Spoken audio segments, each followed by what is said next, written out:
नमस्कार। नमन India mathematics channel में आपका स्वागत है। अगर आपने अभी तक इस चैनल को सब्सक्राइब नहीं किया है तो सबसे पहले इसे सब्सक्राइब करें और साथ में बेल आइकन वाले बटन पर भी क्लिक करें ताकि आगे आने वाला हर वीडियो आप तक सबसे पहले पहुंचे। आज हम लोग एनसीईआरटी के एक्सरसाइज 8.2 के प्रॉब्लम्स और उसके सॉल्यूशंस को देखेंगे। एक्सरसाइज 8.2 क्वेश्चन नंबर 1 का फर्स्ट क्वेश्चन देख लेते हैं। ये है sine 60 degree cos 30 degree plus sine 30 degree cos 60 degree. Solution we have, हमने यहाँ क्वेश्चन को लिख लिया। अब ये साइन 60 डिग्री का वैल्यू हम ट्रिगोनोमेट्रिक टेबल से देख कर लिखेंगे। पिछले क्लास में हमने ट्रिगोनोमेट्रिक टेबल पर डिस्कस किया था, तो वहाँ से हम लोग साइन 60 डिग्री का वैल्यू लिखेंगे। ये है √3/2। कॉस 30 डिग्री का वैल्यू ये √3/2। साइन 30 डिग्री ये है 1/2। कॉस 60 डिग्री ये है 1/2। इसको हम लोग सोल्व करेंगे तो फाइनली हमको मिलेगा 1। अब हम क्वेश्चन नंबर 1 का फिफ्थ क्वेश्चन देख लेते हैं। ये है 5 cos square 60 degree plus 4 sec square 30 degree minus 10 square 45 degree divided by sine square 30 degree plus cos square 30 degree. Solution we have, हमने यहाँ पर क्वेश्चन को लिख दिया। अब यहाँ पर कॉस 60 डिग्री के वैल्यू को हम टेबल से देख कर लिखेंगे। ये है 1/2, इसमें स्क्वायर लगा हुआ, यहाँ हम स्क्वायर लगा देंगे। फिर सेक 30 डिग्री के वैल्यू को लिखेंगे। ये है 2/√3, ये स्क्वायर है, हमने यहाँ स्क्वायर दिया। tan 45 डिग्री का वैल्यू 1, ये स्क्वायर है तो हमने स्क्वायर दिया। उसी तरह साइन 30 डिग्री का वैल्यू लिखेंगे, उसमें स्क्वायर लगाएंगे। कॉस 30 डिग्री का वैल्यू लिखेंगे, उसमें स्क्वायर लगाएंगे। अब इसको हमको सोल्व करना है, तो ये सोल्व करेंगे हम। 1/2 का स्क्वायर करेंगे, ये 1/4 आ गया। 2/√3 का स्क्वायर किए तो 4/3 आ गया। ये 1 का स्क्वायर 1 आ गया। और नीचे में भी 1/2 का स्क्वायर लिए, ये 1/4 आ गया। √3/2 का स्क्वायर किए तो ये 3/4 आ गया। यहाँ पर एलसीएम लेकर के हम इसको सोल्व करेंगे और ये डिनोमिनेटर में भी एलसीएम लेकर सोल्व करेंगे तो फाइनली ये 67/12 मिला। क्वेश्चन नंबर 2 देख लेते हैं। ये है choose the correct option and justify your choice. इसका क्वेश्चन नंबर 4 है 2 tan 30 degree divided by 1 - tan square 30 degree. इसका ऑप्शन ए है cos 60 डिग्री, बी है साइन 60 डिग्री, सी है tan 60 डिग्री एंड डी है sine 30 degree. Solution we have, ये question में दिया हुआ है 2 tan 30 degree by 1 - tan square 30 degree. बस इसमें हम tan 30 डिग्री का वैल्यू पुट करेंगे। तो 2 tan 30 डिग्री, तो यहाँ 2 × 1/√3, ये 1/√3 tan 30 डिग्री का वैल्यू हुआ।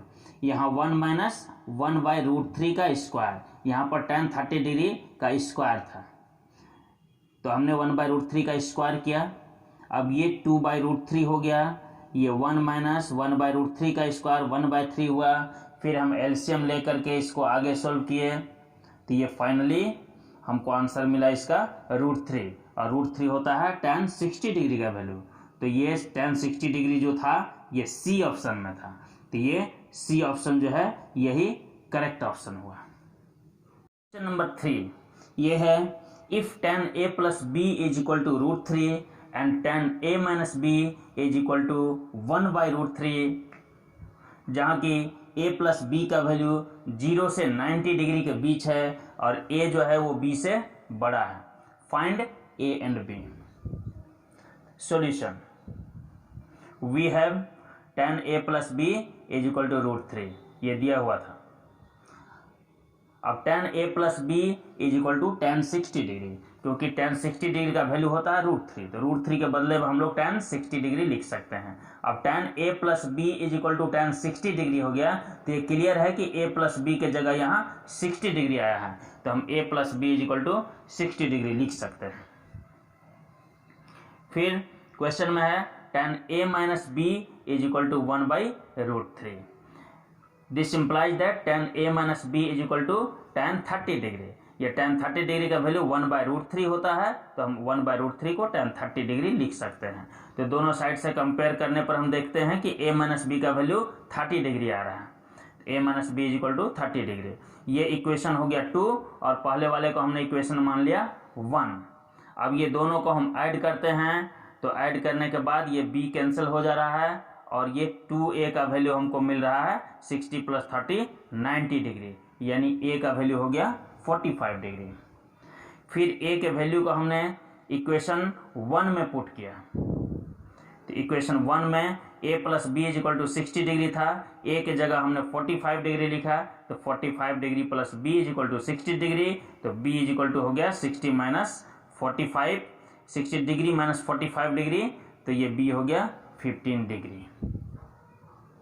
Question number 4, state whether the following are true or false, justify your answer।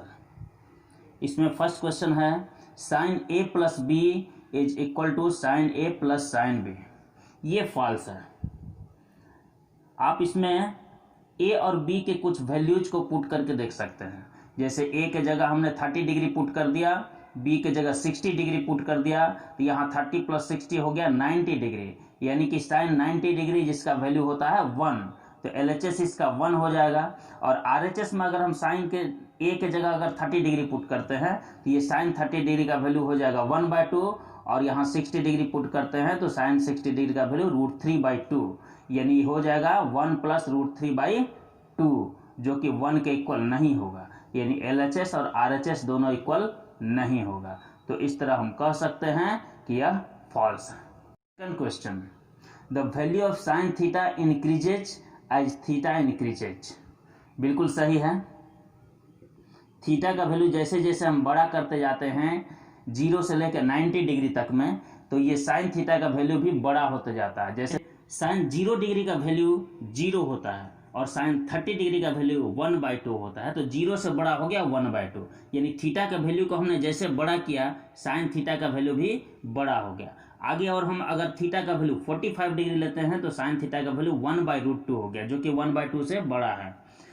Theta का वैल्यू अगर हम 60 डिग्री करते हैं तो उसका वैल्यू √3/2 आ जाता है साइन थीटा का वैल्यू, तो ये 1/√2 से बड़ा हो गया √3/2।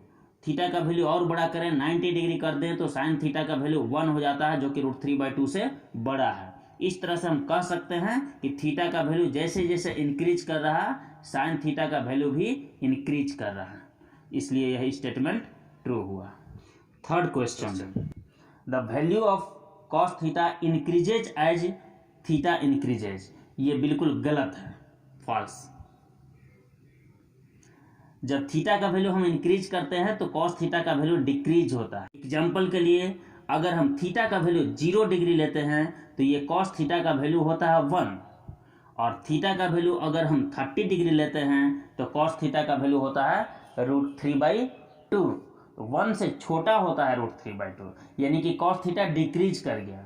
इससे आगे थीटा का वैल्यू और हम बड़ा 45 डिग्री लेते हैं तो इसका वैल्यू हो जाता है 1/√2, जो कि √3/2 से छोटा है।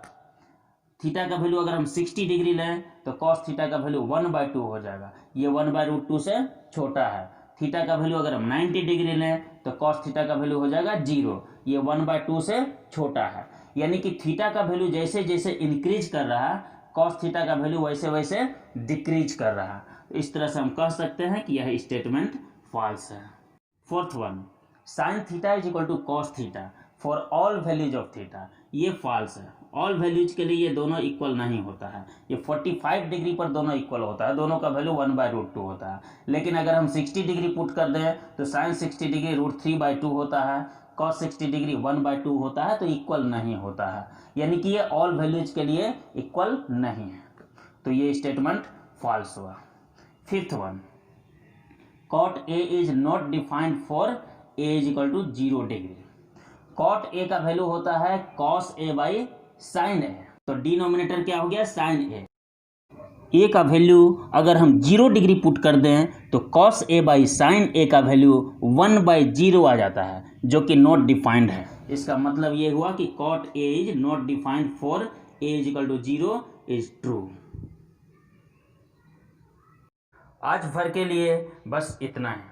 रिमेनिंग प्रॉब्लम्स को आप खुद से घर पर सॉल्व करेंगे। अगर आपको कोई प्रॉब्लम उसमें आए, कोई डाउट हो, तो आप मैसेज बॉक्स में लिखें, मैं आपके डाउट को क्लियर करूंगा। आप स्वस्थ रहें, सुरक्षित रहें, प्रसन्न रहें, आपका दिन शुभ हो। धन्यवाद।